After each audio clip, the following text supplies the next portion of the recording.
Ambassador Sam Brownback, former Ambassador at Large for Religious Freedom, is co-chair of the summit, and he joins us now to discuss. Ambassador, it's a rarity to see people across the political aisle and ideologies share the same event stage.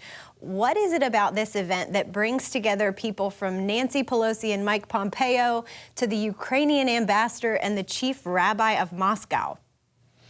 I think it's the persecution level. People are persecuted for their faith around the world, and I believe it's the largest persecution of human rights of any human right around the world. It's of people of faith. You've got literally billions of people in the world living in an environment where their religious freedom is restricted, is harmed, where there are attacks taking place, like in Nigeria, where you just had a church where 41 people were gunned down.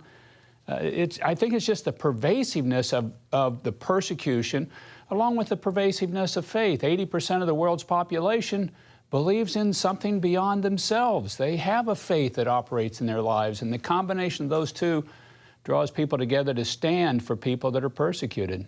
Ambassador, as you just cited, about 8 in 10 people in the world's population lives where there are high levels of restrictions on religion, whether that's governmentally or societally, and those restrictions are steadily increasing. What countries and what parts of the world are the most concerning when it comes to religious freedom today? You know, I'd give two examples in that, although there are a lot of them. China, because they're really testing the new models, the virtual police state, where they can observe everybody and track everybody and put those in concentration camps that they don't like. And then I'd give you an example of Nigeria, where you really have got a militant Islamic fundamentalist group going after Christians and just killing them. This last weekend, 2 more Catholic priests were gunned down in Nigeria, and this just keeps going on, and the scale of it gets bigger and bigger, and it's deadly. You've said in the past, if you can persuade global policymakers to see the importance of promoting religious freedom, that it can actually help to reduce terrorism and boost the economy. Can you explain that? You know, if you don't have religious freedom around the world for everybody, every time, all the time, and governments enforce that, you are going to have the clash of civilizations.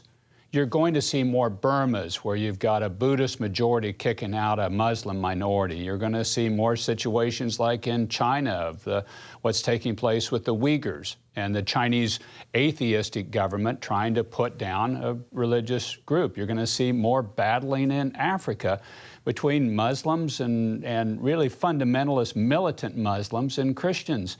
That's if you don't guarantee religious freedom. If you do guarantee religious freedom and the government see to that, I think you're going to see a flourishing of people and a flourishing really of peace and prosperity. Not everywhere, but it's going to be a lot better. I mean, those are the two paths that we've got to choose from around the world.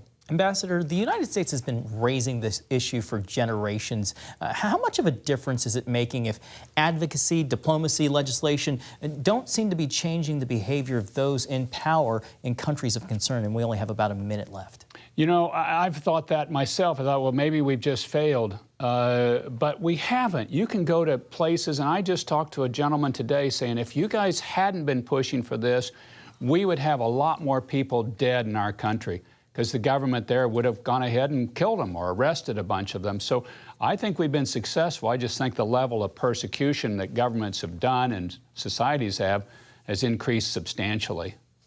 All right, Ambassador Sam Brownback, 2022 co-chair of the International Religious Freedom Summit. We thank you so much for your insights, and thank you for the work that you're doing. Thank you.